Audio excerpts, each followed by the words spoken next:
नमस्कार, मैं कुमार चैतन्य योगाचार्य आपका हमारे चैनल में स्वागत करता हूँ। आज हम जानेंगे शक्तियों के बारे में। ये शरीर कितनी अनुपम प्रकार की शक्तियों से भरा हुआ है। उसी क्रम में हम इसमें एक और चीज़ जानेंगे जो हमें स्थूल से सूक्ष्म की ओर ले जाती है, और वो है हमारे पंचकोश, है ना। इसका संबंध जो है सीधे सीधे आत्मा से है।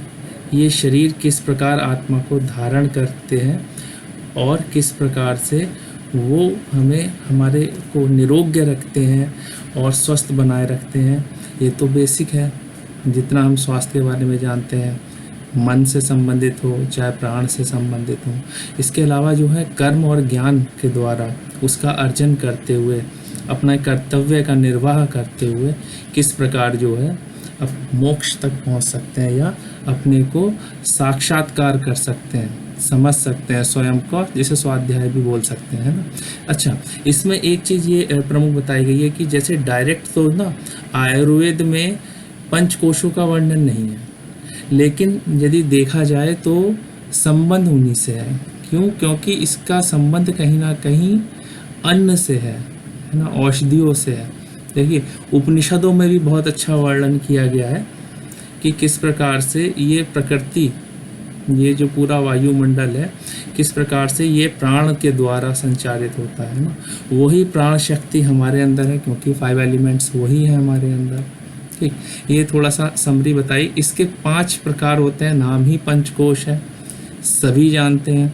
कौन से? सबसे पहले अन्नमय कोश, उसके बाद आता है प्राणमय कोश, फिर मनोमय कोश, और मनोमय कोश के बाद विज्ञानमय कोश, और अंतिम जो पराकाष्ठा है इसकी वो है आनंदमय कोश। देखिए, ये क्या है? ये स्तर है, स्तर है एक तरीके से। इनके जो आवरण है ना, इन्हें पार करते हुए अंदर जाते हैं। सबसे पहले अन्नमय कोश, उसके अंदर दूसरा आएगा प्राणमय कोश, उसके अंदर मनोमय कोश, उसके अंदर विज्ञानमय कोश, और उसके अंदर जो आत्मा का स्वाभाविक स्थान है, कौन सा? आनंदमय कोश। इन्हीं के बारे में थोड़ा सा संक्षेप वर्णन करेंगे। सबसे पहले जानते हैं अन्नमय कोश। देखिए, जितनी भी प्रकृति है ना, जितने भी 5 एलिमेंट्स हैं, आकाश से लेके जैसे चलते हैं वायु, अग्नि, फिर जल और पृथ्वी। पृथ्वी से ही अन्न की उत्पत्ति होती है, ठीक। अन्न से ही औषधियों की, जैसा कि उपनिषदों में बताया है, औषधियों से जो भोजन करते हैं अन्न की, है ना। अन्न से जो है वो हमारे रज की, वीर्य की उत्पत्ति होती है, जिससे ये शरीर धारण करते हैं, है ना। तो इस शरीर का जो कारण है ना, वो पृथ्वी तत्व में उगा हुआ अन्न ही है। इसलिए इसे पहला जो कोश है उसे अन्नमय कोश कहा जाता है। दूसरा जो आ जाते हैं फिर विज्ञानमय को, दूसरा जो आ जाता है आपका वो कोश है प्राणमय कोश। प्राणमय कोश क्या संबंध जो है प्राण से है, ऊर्जा का केंद्र है। जितना शरीर में जितने प्राण प्रवाह हो रहे हैं, वायु से संबंध है। वायुमंडल में जो प्राण स्थापित है ना, वो प्राण ही जो है हमारे अंदर है। किस रूप में आते हैं? वो वायु के रूप में आते हैं। वही 5 प्राण हैं। कौन से? प्राण, अपान, उदान, समान, व्यान आदि जो है ना, वही 5 हैं।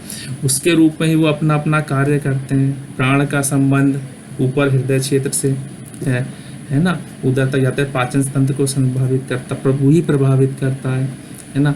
अपान सबसे नीचे है, मलमूत्र आदि का विसर्जन के लिए उसकी गतिविधियों का निर्धारण करता है। समान नाभि के पास जो समान बना के रखते हैं, है ना, समानता रखता है, बैलेंसिंग प्रदान करता है। व्यान है और उदान है। उदान जो है पूरे ये संबंध है, कंठ से लेके ऊपर तक जितने ऊर्जित प्रदेश होते हैं, उनके जितने भी अंग हैं उनसे संबंध है। वायु से विशेष रूप से है, शरीर के संतुलन विकास से संबंधित है ना, ज्ञान से भी संबंधित है। अंतिम जो पूरे शरीर में प्रवाह है वही व्यान है। इसके अलावा जो है इनके 5 वो भी होते हैं उप प्राण, जिन्हें बोला जाता है कूर्म, क्रंकल बोला गया है, जिन्हें देवदत्त, धनंजय आदि जो बताए गए ये 5 होते हैं वो भी, है ना। तो ये सब जो है आते हैं प्राण के अंतर्गत। तीसरे नंबर पे आ जाते हैं मन। देखिए, जितना अंदर की तरफ जाते जा रहे हैं उतना ही चीज़ें सूक्ष्म होती जा रही हैं, है ना। सूक्ष्मता को ही समझना है, जितना हम सूक्ष्मता की ओर जाएंगे उतना ही जो है हम उस चीज़ को समझते हैं। मनोमय कोश, मनोमय कोश जो है तीसरे नंबर पे आता है। अत्यंत ही इम्पॉर्टेंट कोश है, जिस चरण पे यदि पहुंच पाते हैं, यहाँ पे क्या है, ज्ञान जो प्राण है हमारा, है ना, ज्ञान तो प्राप्त होता ही है, लेकिन जो प्राण है, प्राण और मन मिल के काम करते हैं। एक बहुत अच्छा उपनिषद में उदाहरण बताया है कि जैसे किसी पंछी को यदि किसी डोर से बांध दिया जाए तो वो चारों तरफ घूमेगा और बाद में दूसरे जगह कहीं भी आश्रय ना मिलने पे अपने स्थान पे आके बैठ जाएगा, है ना। ऐसे ही इनका संबंध जो है इंद्रियों से है ना। इंद्रियां क्या है, हाथ पैर आँख वाक आदि उपस्थ आदि जो बताई गई हैं, है ना, ये इनमें जो है लिप्त होते हैं, इनके द्वारा ही कर्म होता है, इसलिए कर्म इंद्रियां हैं। तो सब जगह घूम के ये अपने स्थान पे ही संयमित हो जाती हैं, तो मन संयमित रहता है। मन से ही संबंधित है मनोकायिक व्याधि, आप सुनते ही है ना, मन वाली व्याधियाँ जो होती हैं उनका संबंध इससे है। तो ये भी बहुत महत्वपूर्ण है। इस स्तर पे पहुंच जाने के बाद जो है आदमी मानसिक रूप से बहुत प्रबल हो जाता है, दृढ़ निश्चयी होता है। ठीक, चौथे नंबर पे आता है विज्ञानमय कोश।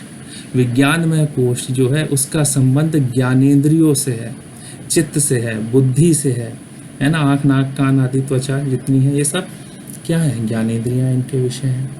ठीक, जब आप संयमित होते हैं इनमें तो आप सही तर्क वितर्क द्वारा करके एक अच्छे निर्णय ले सकते हैं। वही विज्ञानमय कोश की उपयोगिता है ना। विज्ञानमय कोश हमें जो है सही कर्तव्य करने के लिए, सही फैसले करने के लिए प्रेरित करता है।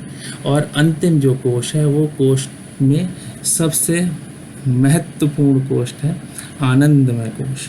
देखिए, आनंद की प्राप्ति होगी, सर्वानंद, ऐसा आनंद नहीं जो सुख विषयों में ढूंढ रहा हूँ, एक ऐसा आनंद जो वास्तविक में सच्चा आनंद है, सात्विकता से जुड़ा हुआ है ना, जो समाधि की अवस्था की ओर आपको लेके जाता है।